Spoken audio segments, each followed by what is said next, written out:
If you were told all year, Broussard, there's no challenge, you're the dominant analyst, there's no reason to work, would you ever mail in a day? I would. That's why I said it. That's what they did for the whole regular season. Kind of mailed it in. Yeah, a lot of people thought that Boston, if there was a game they'd steal, it would be the first game because Cleveland had that rest. Boston was coming off, obviously impressive series win over Washington. It was at home in Boston. But I agree with what Shaq said. I think ultimately this is good for Cleveland. Yeah. They're a team that has thrived in the past on adversity, and they had absolutely none so far in the postseason. That's why I think LeBron was serious when he said, look, this is kind of good that this happened because it refocuses them. Well, I mean, Jordan had a 3 for 18 game against the Knicks and a 4 for 15 against Miami in the playoffs. He had struggled against Gary Payton. We forget Jordan had awful games. But I could make the argument, like when Jordan was awful, and again, I watched his entire career, Jordan would just shoot his way out of it. Yeah, or he just keep shooting, period. Yeah, Michael would have bad games. He would just, whereas it seems like last night when LeBron starts missing, he becomes distributor dude. And we want points from our stars. Michael would have bad games and finish with 28. Yeah, because he would never stop shooting. Because he get to the line, I mean, like you said, 6 for 19, 5 for 19, 9 for 26, 9 for 35. Not a hand. He had 3 for 18 against the Knicks. Yeah, in the playoffs. Yeah, after he'd won championships. Because some people want to think, oh, that was before he won championships. No, he was 4 for 15 in a game against Miami, I believe, in the playoffs in '97. So, bad games happens, but the difference in their natures and who they are as players, LeBron is going to be more of a distributor and get these guys shooting if I'm not hot. I think yesterday they always try to get Kevin Love going. Yeah. Then Kyrie had it going too, and LeBron never got in a rhythm, and by the time it became a close game, he just didn't have it, and obviously couldn't deliver. So the Celtics win without Isaiah Thomas, and we've seen throughout the playoffs, John Wall, no-show, James Harden, no-show, Westbrook, Chris Paul, the little guys get beaten down.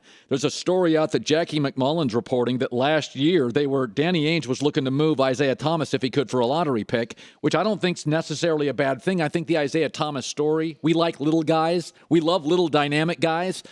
But when you watch Boston move the ball like last night, do you think Ainge watches that and thinks there is a life beyond Isaiah? There are those that think they should trade Isaiah. I don't think it's a terrible decision. No, one of the problems with trading him is that he only makes $6 million a year.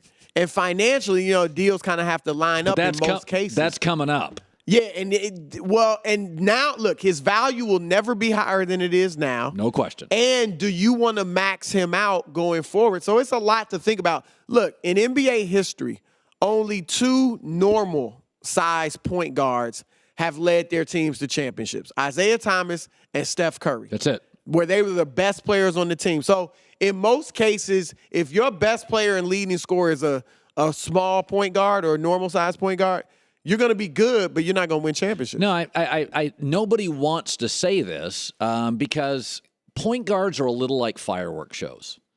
Okay, they're explosive, and there's an ooh and an ah factor. And we like little guys. We buy their shoes. Like my son's attracted to the little guys, not the forwards. Yep. And so we fall in love with the little guy. But when the playoffs arrive and the games get more physical, look at the shooting percentages of all the dynamic point guards in these playoffs. Westbrook, 42. Chris Paul had a horrible last game. James Harden shot 43. We have a history here, Chris, that the refs allow more physicality in May and June.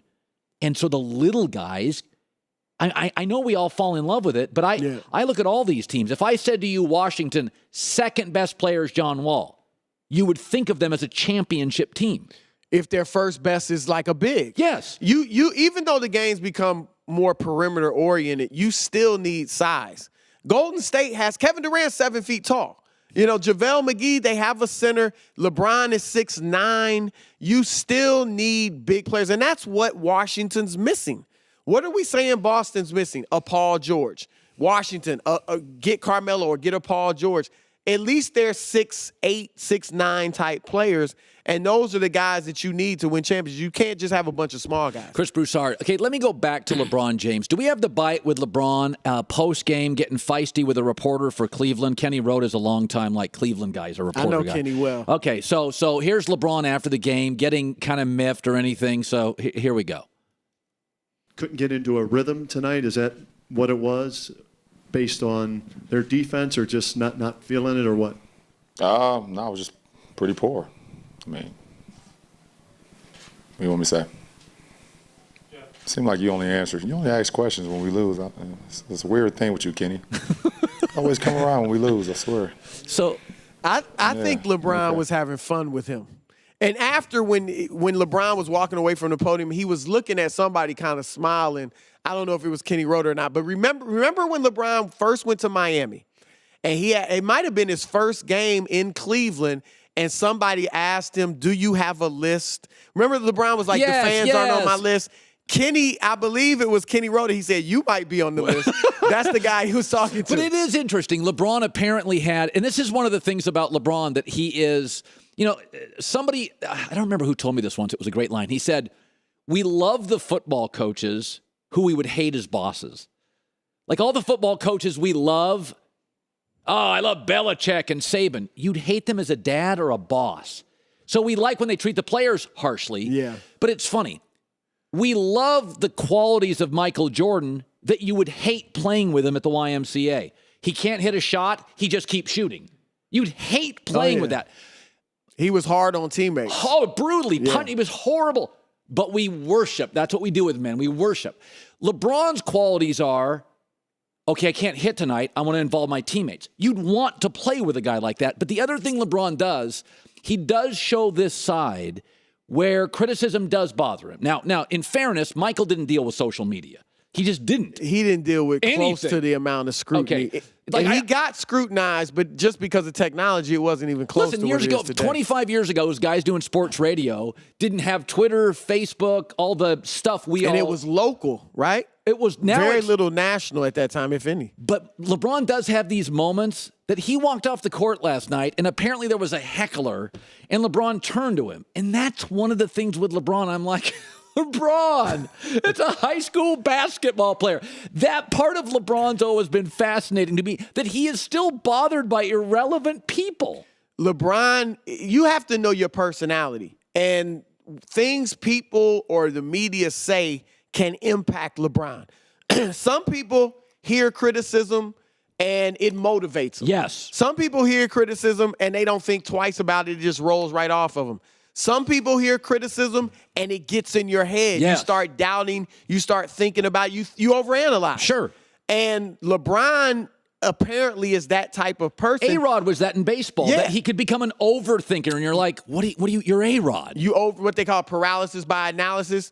That may have happened sometimes when we've seen him have these struggles against Dallas in the finals in 2011. Do you think last night was maybe a little bit of... I don't. Now, if this were to happen again in Game 4... Oh, now you got an issue. Or if even this solo game was the finals, I would be more apt to say, is he freezing again? Is he struggling again with that?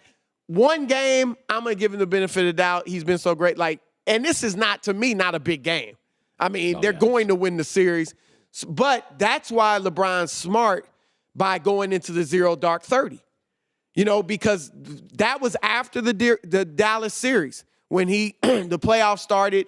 Now no social media, no watching television, sports shows, listening to the radio. He knows if that stuff impacts me, I got to keep it out of my head. And I don't think it's a coincidence that that's what he does, because he knows. This is my speculation. He hasn't told me this, but I think it helps him. And you have to know what type of person you are. If that stuff bothers you, then shut it out. Yeah. Chris Broussard joining us. So I got this. This is not, I didn't get the credit for this. It was guys upstairs. 7 of the 15 all-NBA players were not lottery picks. Yeah, that was interesting when they told me that. So Kristine's like, keep the pick. I'm like, and my takeaway on, we're back and forth on this. My takeaway is the NBA now, Bill Parcells used to always say, as an NFL coach, you can only do with what college gives you. What college is giving the NBA is not omelets, it's eggs. You got to do all the work yourself. They're just giving you the Very egg, true. the talented egg. 7 of the 15 guys who were all NBA, you're getting like the 18th pick, the 23rd pick. How valuable? Like, that's where I come down to. Let's say Markelle Fultz is a nice player. He's not going to change this league for 4 years. God, Kawhi took 5. Harden took 4. I think if I'm Boston, I'm open. Now, I don't say you definitely trade the pick or you definitely keep it. I'm open to seeing what's out there. If I could get Paul George and I could get Paul George to sign on the dotted line that you're going to be here for the next 4 years, 5 years, then yeah, I do that trade. The problem is you can't. He's allowed to sign an extension with Indiana or if he got traded with that team, but there's no financial incentive for him to sign that.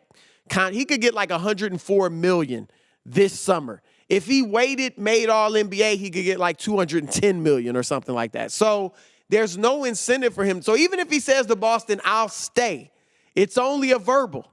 And remember, Kevin Love, when he got traded to Cleveland, before he got traded, part of it was you have to give us the verbal. Right. He gave him a verbal, but remember that following summer, it was all this question, is he going to stay? He had to meet with LeBron, and they worked it out. And Boston doesn't have a LeBron James there to get Paul George to stay for sure. So that's the problem with that. I don't think I'd do it for Jimmy Butler. I'm not going to be mad at you if you think you would. I like Jimmy. But here's the thing. You might be able to get Gordon Hayward. You might be able to. You're right. It's a might. I'd like to get into the do, not the mights. I've seen a lot of mights. But they're, look, they like Jason Tatum, I'm told. So this just goes to my point is they don't know who the best player is. Half of us think Lonzo's great, and the other half think he's going to be a bust. I tell you what they should do is put out little feelers that they might want Lonzo. Don't let the Lakers think this is a done deal. We're getting Lonzo because you might get the number 2 pick from the Lakers and somebody else off that roster. Would they give up the number 2 in Brandon Ingram? No. I don't think so. No. But they need Lonzo. They don't just want him, they need him.